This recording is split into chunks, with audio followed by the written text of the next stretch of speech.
오늘 함께 보실 말씀은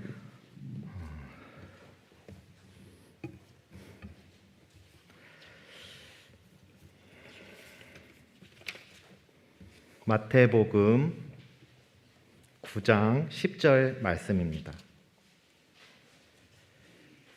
마태복음 9장 10절 말씀입니다.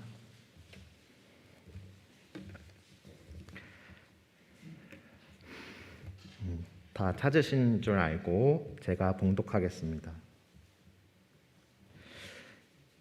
예수께서 마태의 집에서 앉아 음식을 잡수실 때 많은 세리와 죄인들이 와서 예수와 그의 제자들과 함께 앉았더니 아멘.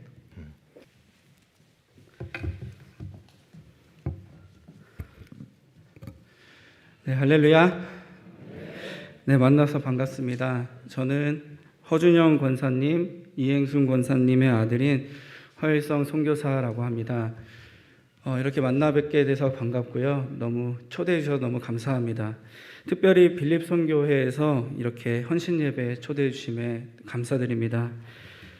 이렇게 신갈교회를 오래간만에 오게 되었는데요.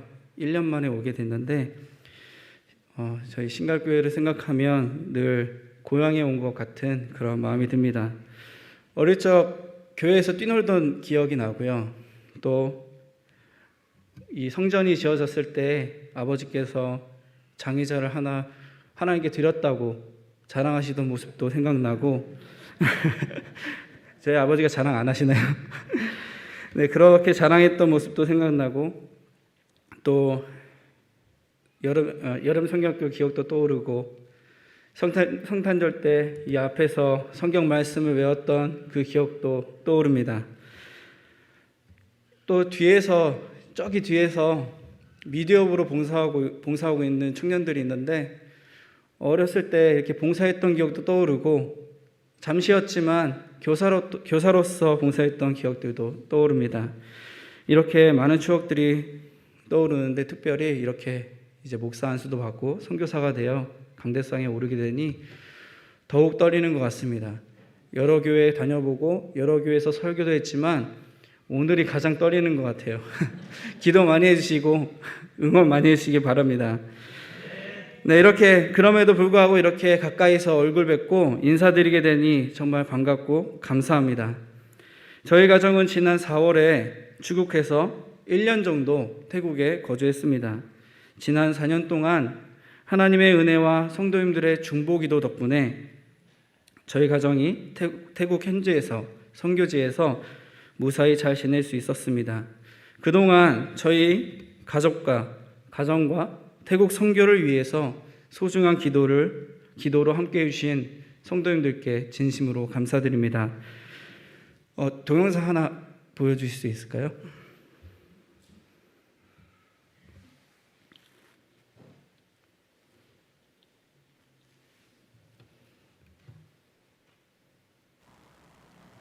혹시 소리가 안 나올까요?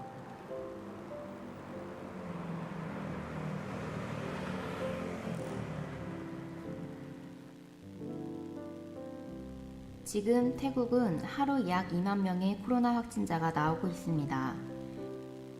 도시 락다운으로 인해 방콕 중심부의 메인 도로가 한가한 모습을 볼 수 있습니다. 태국 경제가 악화되면서 현지인들의 삶도 어려움이 커지고 있습니다. 지난달 현지교회 성도님들이 코로나로 인해 일자리를 잃고 고향에 돌아가 거주하며 경제적 어려움을 겪고 있다는 소식을 접하게 되었습니다. 이전에 몇 분의 천사들을 통해 섬김받은 목적 헌금을 두고 어떻게 사용할지 기도하던 중에 이분들을 위한 구제사역에 동참하라는 마음을 주셨습니다. 먼저 현지교회 성도님 20가정을 위해 기도로 준비하고 지금 그분들에게 가장 필요한 마스크와 식료품을 구입하고 포장하여 택배로 보내드렸습니다.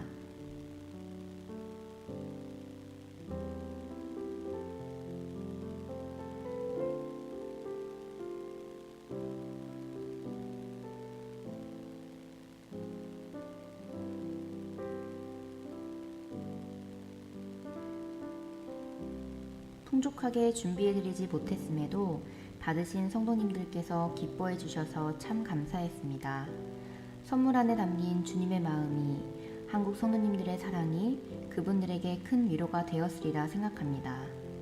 비록 지금은 코로나로 인해 모두가 어려운 가운데 있지만 그럼에도 소중한 기도와 사랑이 모여 하나님의 선교가 멈추지 않고 이와 같이 계속되기를 기도합니다.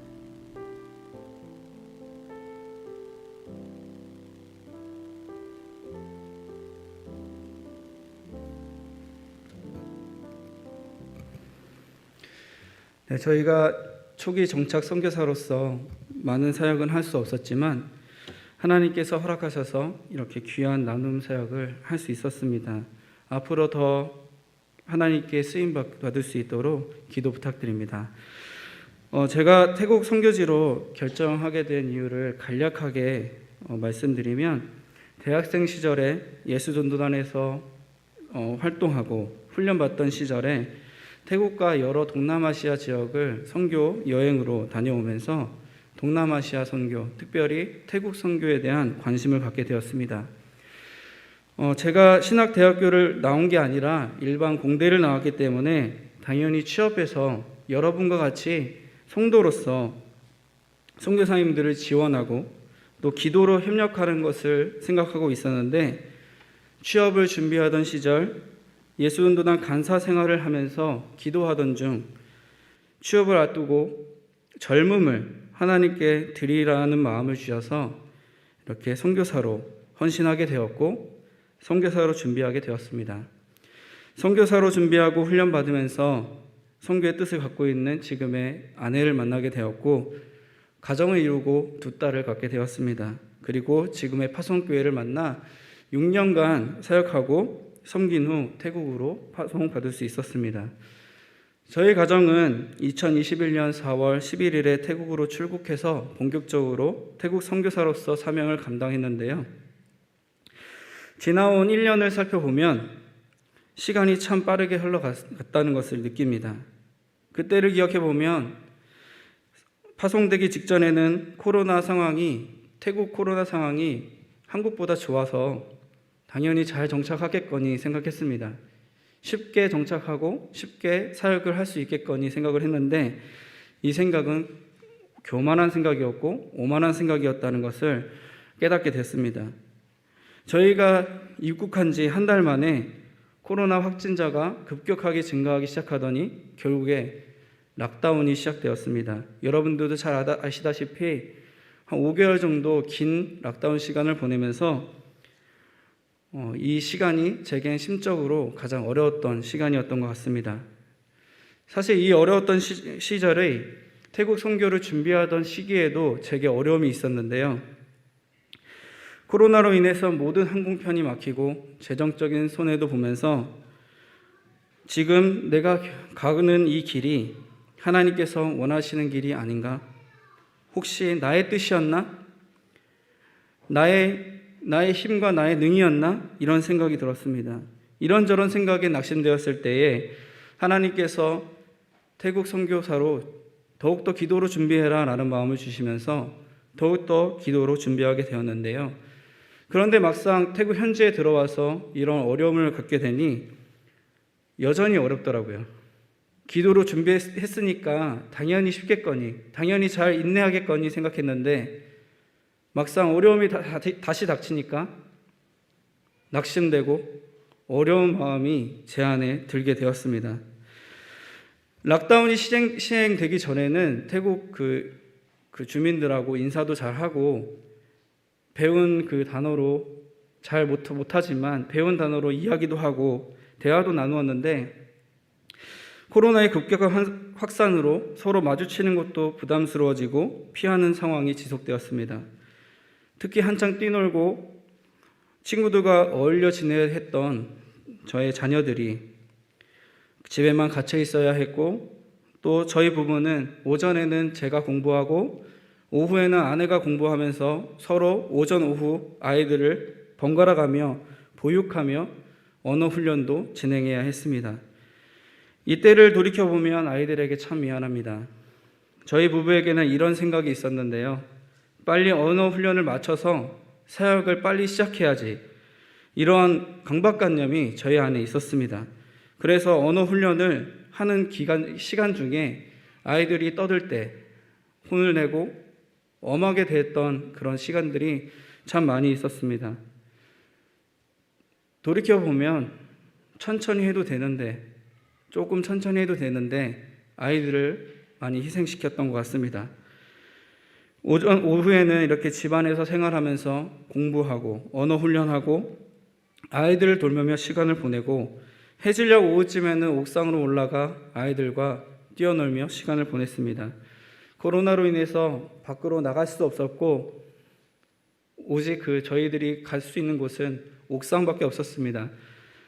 이 옥상에서 아이들과 1시간 정도 뛰놀고 나면 더워서 또 지쳐서, 또 저희들이 교회에 한번 외출하려고 하면 너무 덥고 힘드니까 한번 나갔다 오면 1시간 정도 쓰러져 누워있을 때가 많았습니다.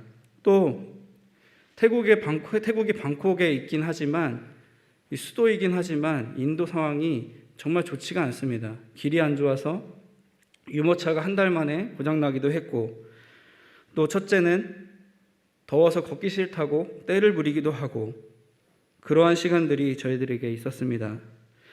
태국에서 선교사들이 하는 말 중에 이런 말이 있습니다. 태국에서는 걸어다니는 두 종류가 있는데, 하나는 개이고, 저희들이 키우는 개이고요. 또 하나는 초기 정착 한국 선교사라고 합니다. 그 정도로 한국 선교사님들이 초기 정착할 때 성도님들께서 한 땀 한 땀 피 흘려 보내주신 이 헌금을 아껴 쓰기 위해서 처절하게 노력하고 그렇게 노력하고 있다는 것입니다. 저희도 이렇게 성도님들께서 보내주신 그 귀한 사랑을 헛되이 쓸 수 없어서 걸어다니고, 또 아이들도 그렇게 희생시키기도 했습니다. 또 태국에 오면 또 배탈이 나기가 쉽습니다. 왜냐하면 물도 좋지도 않고 또 음식도 쉽게 상하기 때문에 장염이나 배탈에 걸리기가 쉬운데, 한때 저희 부부가 이렇게 장염으로 고생했던 시간이 있었습니다. 저희들이 태국에 가기 위해서는 무조건 그 여행자 보험을 들어야 하는데요. 그 여행자 보험을 들었음에도 불구하고 저희가 병원에 가질 못했습니다. 왜 병원에 못 갔냐면 그 과정을 겪는 것이 너무 힘들었어요. 설명하는 것이 너무 무서웠고, 태국 사람들을 만나서 태국어로 설명한다는 게 너무 무섭습니다. 하루는 또 이런 날이 있었습니다. 아이와 함께 편의점에 가서 물건을 사는데, 제가 이제 배운 단어로 이거 주세요 하니까 그 사람이 비웃으면서 저를 무시하더라고요. 왜 그런가 했더니 발음이 안 좋아서 못 알아듣는 거였어요. 근데 옆에 아이가 있었잖아요. 근데 아이가 옆에 있는데 멋있게 당당하게 잘 사는 모습을 보여줘야 됐는데, 당당하게 무시당하니까 참 부끄럽더라고요. 아이가 보기에도 부끄럽고, 제가 아이에게 너무 부끄럽고, 그런 시간도 있었습니다. 이렇게 현지어에 능숙하지 않아서 하루아침에 30대 중반의 어른이 3살 어린아이와 같은 삶을 살게 되었습니다. 또한 태국 문화가 사실 저희들에게 가장 크게 어려움으로 다가왔어요. 특별히 태국의 기독교 인구는 천주교, 이단 모두 다 포함해서 1%가 안 된다고 합니다. 왜냐하면 태국 사람들은 어릴 때부터 불교 안에서, 절 안에서 공교육을 받으며 살아가는데, 학교에서 불교 역사와 의식, 또한 북한의 주체 사상과 같은 왕의 역사를 배우며 자라가기 때문에 이 사람들이 정말 어릴 때부터 그러한 사상을 받고 자라서인지 종교성이 굉장히 강하고, 또한 집 안팎에 가게에 우상을 세우고, 또한 걸어 다닐 때 보면 나무에도 신이 있다라고 생각해서 나무를 보면서도 절하고, 또 오래된 물건들을 보면 그 안에도 귀신이 있다라고 생각하면서 절하면서 기도하는 그런 모습을 보면서 참 안타깝다라는 생각도 많이 들었습니다. 또 태국 왕을 표현하는 단어 중에 단어가 여러 가지가 있는데 그 중에 하나가 프라짜오 펜딘이라는 단어가 있습니다. 이 프라짜오 펜딘이라는 뜻은 프라짜오 하나님, 신, 펜딘 착륙하다, 강림하다라는 뜻을 가지고 있는데요. 즉 이게 쉽게 의역하면 신의 강림체라는 뜻입니다. 마치 저희가 예수 그리스도를 그렇게 믿고 있듯이 이 태국 사람들은 공교육을 통해서 왕을 예수 그리스도처럼 믿고 자란다는 것입니다. 그리고 또한 군부 독재가 오랫동안 이제 시행되어서 계층 간의 그런 갈등 구조가 매우 심하게 있는 것을 볼 수 있습니다. 마지막으로 태국은 성 문제에 대해서 매우 관대한 모습을 볼 수 있는데요. 저희가 공부했던 그 어학원 그 교재에 이런 내용이 있습니다. 광고 내용인데요. 성인이 되면 성별을 결정할 수 있다라는 내용의 그런 광고 내용이 있었습니다. 이러한 사고방식이 도저히 이해가 되지 않았고 또 지상철, 대중교통을 타고 갈 때 그 광고 내용도 동성애에 대한 홍보 내용이며 또한 동성애 드라마, 영화 이런 그런 홍보 내용이었기 때문에 저희들이 그런 광고 하나 보는 것조차 참 힘들었던 그런 시간들이 있었습니다. 이렇게 1년 정도의 시간을 보내면서 제 마음 가운데 이런 마음이 들었던 것 같습니다. 태국 단기 선교 왔을 때는 그 사람들이 순수하고 너무 친절하고 너무 좋았는데 막상 그들과 부딪히게 되면서 영적인 체험을 하게 되니 총체적인 난국이다라고 표현할 수 있었습니다. 이러한 상황 속에 수많은 시간 동안 그들을 지배했던 불교와 또한 왕의 역사와 이러한 문화들을 뚫고 어떻게 복음을 전해야 될지, 예수 그리스도를 어떻게 전해야 될지 그런 문득 두려움이 저에게 심겨지게 되었습니다. 과연 내가 잘 전할 수 있을까? 예수님을 잘 전할 수 있을까? 복음을 잘 전할 수 있을까? 복음이 나를 통해서 심겨지게 될까? 이런 의심이 들게 되었습니다. 이런 상황이 오래 지속되다 보니까 너무 힘들고 지쳤을 때 이전보다 더 간절하게 기도했던 것 같습니다. 하루 종일 공부하고 아이들을 돌보고 더위로 지친 상태에서 어느 하루는 이렇게 하나님께 물어봤습니다. 하나님, 왜 하필이면 저희 가정을 지금 보내셨나요? 코로나 때문에 언어 훈련도 제대로 못하고 아이들도 힘들고 아무것도 하지 못하고 태국에는 저희가 아무런 도움도 되지 않는 것 같은데 꼭 지금 가야 했나요? 이렇게 질문했습니다. 이런 질문과 푸념을 기도로 늘어놨습니다. 근데 이 질문은 제가 하나님께 드렸던 이 질문은 저희 첫째 딸 예주가 저에게 자주 했던 말 중에 하나입니다. 왜 나는 친구들 못 봐요? 왜 나는 할머니, 할아버지 못 봐요? 왜 나는 여기 왔어요? 이렇게 질문을 하는 거예요. 그럴 때마다 저와 저희 아내가 할 수 있는 말은 이거밖에 없었습니다. 예수님 전하러 왔어. 태국인들에게 예수님 전하러 왔어. 너도 잘 전할 수 있니? 잘 전해줄 수 있지? 친구들 만나면 예수님 잘 전해줘? 이렇게 말할 수밖에 없었습니다. 저도 힘드니까 이 예주처럼 첫째 딸처럼 하나님께 그렇게 질문을 하고 따지고 그러더라고요. 그런데 하나님께서 그 시기에 힘들었던 그 시기에 읽었던 이 말씀, 오늘 본문 말씀을 통해서 깨달음을 주셨습니다. 예수께서 마태의 집에 앉아 음식을 잡수실 때에 많은 세리와 죄인들이 와서 예수와 그의 제자들과 함께 앉았더니 예수님께서 제자들과 세리와 죄인들과 함께 잡수셨다라는 이 말씀을 보면서 제 안에 감동이 오기 시작했습니다. 그리고 예수님의 모습을 유심히 묵상하게 되었고 바라보게 되었습니다. 이 말씀은 예수님이 세리 레위를 부리셔서 레위가 예수님의 제자 마태로 변화되는 장면인데요. 세리 레위가 제자 마태로 변화된 것에도 큰 의미가 있지만 제게는 예수님께서 마태의 집에서 앉아 음식을 잡수실 때 함께 했던 자들에게 관심을 갖게 하셨습니다. 예수님과 함께 앉아 음식을 먹은 자들 중에 제자만 있는 것이 아니었고요. 세리와 죄인들이 있었다라는 것입니다. 이 세리와 죄인들은 당시에 유대인들에게 지탄받았던, 유대인들이 미워했던, 가증히 여겼던 그러한 존재들입니다. 그런데 그러한 사람들과 예수님이 미워하지 않으시고 함께 잡수셨다라는 모습을 보면서 당시의 관념적으로 보면 하나님은 절대 죄인과 함께하지 않으신다라는 그런 배경을 갖고 있었기 때문에 예수님께서 그들과 함께하셨던 것은 낯선 모습이고 오히려 유대인들에게 공격받을 수밖에 없었던 그러한 모습이었던 것입니다. 그러한 시대적 상황에서도, 시대적 배경에서도 예수님께서는 세리와 죄인들과 함께하셨던 것은 예수님께서는 또 하나님께서는 죄인과 세리들을 심판하러 오신 것이 아니라 벌주러 오신 것이 아니라 그들을 죄에서 해방시켜 자유함을 주려고 그들에게도 자유와 해방을 주시기 위해서 이 세상에 오신 것이고 예수님은 죄인도 사랑하시고 구원받아야 할 대상임을 우리에게 알려주시기 위해서 유대인들에게 알려주시기 위해서 오셨다라는 것입니다.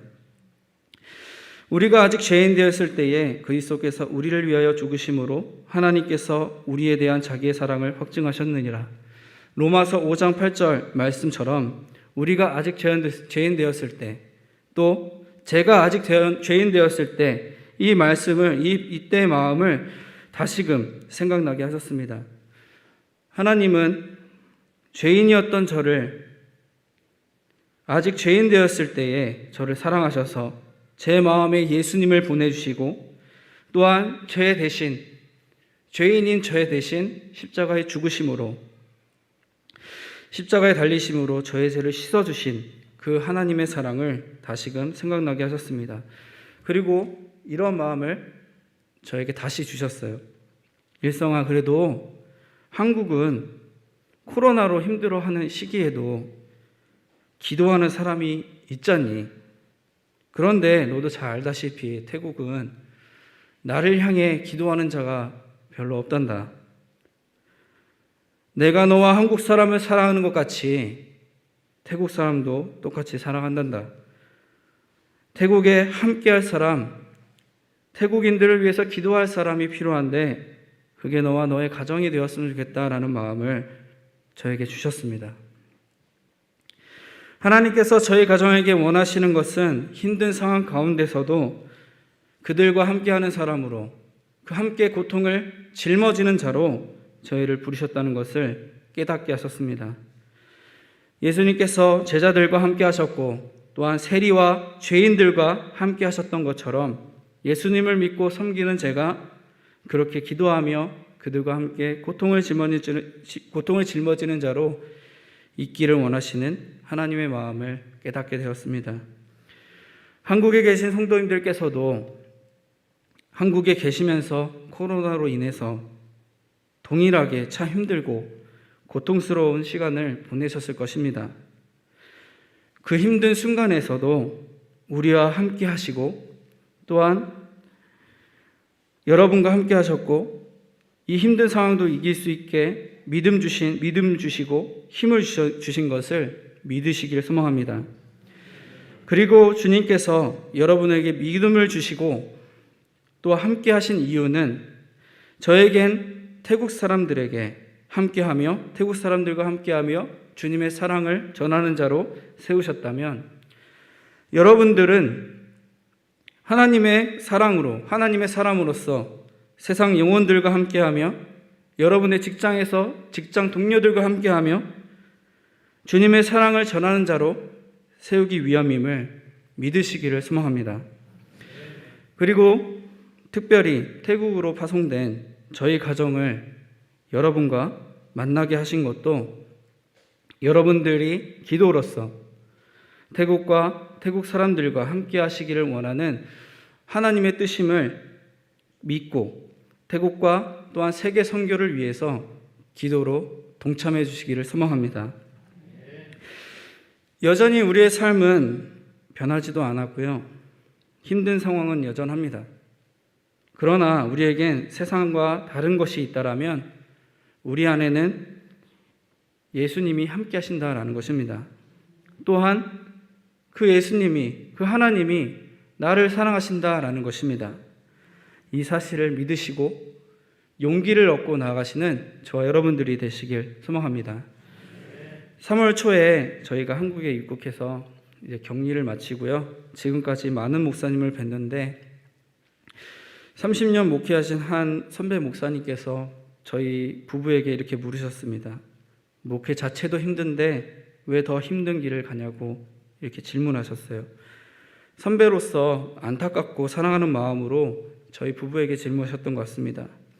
물으실 때 저는 주님께서 부르셔서 갔고 가보니 현지 영혼들을 향한 아버지 하나님의 그 마음을 느꼈고 지내다 보니 이 모든 순간에 함께 하신 하나님 때문에 그 고난도 기쁨으로 인내할 수 있었습니다.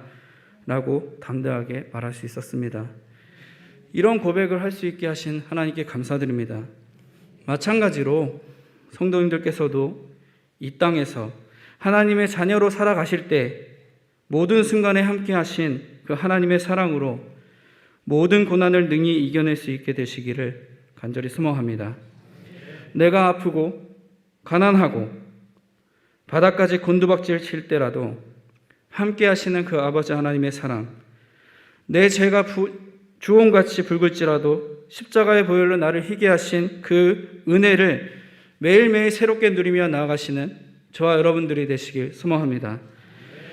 제가 좋아하는 찬양 중에 은혜라는 찬양이 있는데요. 선교지에서 시간 날 때마다 힘들고 지칠 때마다 기타 치며 찬양 불렀던 것 같습니다.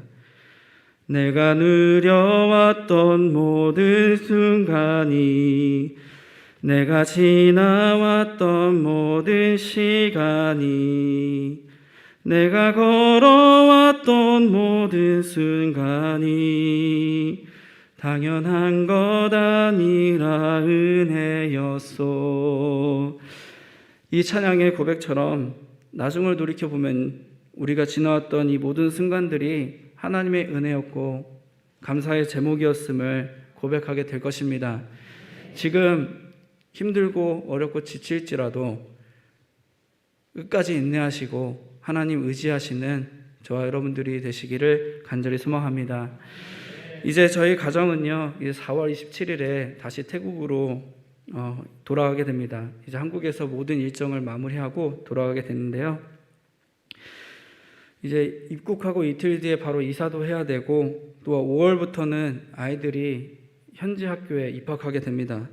특별히 아이들이 태국어와 태국인 아이들과 선생님을 만나게 생활하게 되는데 아이들이 좋은 선생님 만날 수 있도록 또 좋은 친구들 만날 수 있도록 그래서 학교 생활이 행복할 수 있도록 기도 부탁드립니다. 또 아이들은 선교사로 나온 게 아니라 저의 자녀이기 때문에 태국에 온 거잖아요. 아이들이 특별히 불행하지 않았으면 좋겠어요. 아이들이 나중을 돌이켜보면 그때가 지옥이었다라고 고백하는 것이 아니라 그때가 행복한 순간이었다라고 고백하면 좋을 것 같거든요. 여러분들이 생각나실 때 아이들을 위해서 기도해 주시면 감사드리겠습니다. 그리고 이제 저희들이 12월 달에 태국어 능력 시험을 앞두고 있는데요. 그 능력 시험 목표로 이제 언어 훈련에 박차를 가려고 하는데요. 하나님께서 저희 부부에게 언어의 은사를 주셔서 언어 훈련을 잘 감당하고 또한 선교지를 향한 하나님의 그 사랑을 더욱더 깨닫게 되어서 태국인들을 더욱더 사랑할 수 있는 저희가 될 수 있도록 또한 기도 부탁드립니다. 또한 올해 차량을 구입하려고 계획을 하고 있는데요. 차량 구입 후 여러 지역을 돌아다니면서 하나님께서 저희 부부가 있기를 원하시는 곳, 하나님의 시선이 머물고 있는 곳을 찾기 위해서 올해 말부터 이제 내년까지 저희들이 여러 지역을 탐방하려고 합니다. 하나님의 그 계획하신 그 지역을 잘 발견할 수 있도록 여러분들 기도 많이 해주시고 저희들 가정의 건강을 위해서 기도 부탁드립니다. 기도하겠습니다. 지금까지 함께 하셨고 앞으로도 함께 하실 놀라운 아버지 하나님, 그 사랑에 감사드립니다. 그동안의 시간 동안 우리에게 힘든 일도 있었고 좋은 일도 있었고 수많은 시간들도 있었지만 돌이켜보면 순간순간마다 주님의 도우심이었고 은혜가 있었음을 고백합니다. 그 사랑에 늘 감사드립니다. 감사하며 또한 살 수 있도록 저희들의 마음을 지켜주시고 특별히 부족한 종을 이 자리에 부르셔서 선교의 말씀을 나누게 하시니 또한 감사드립니다. 교회와 기도로 하나 되어 하나님 나라를 이루어 나갈 수 있도록 인도해 주시옵소서. 또한 세계 선교를 위하여 함께 기도하며 나아갈 수 있도록 인도해 주시고 또한 모든 기도 제목마다 함께 해주셔서 늘 형통하며 선한 길로 인도하여 주시옵소서. 감사드리며 예수님의 이름으로 기도드립니다. 아멘.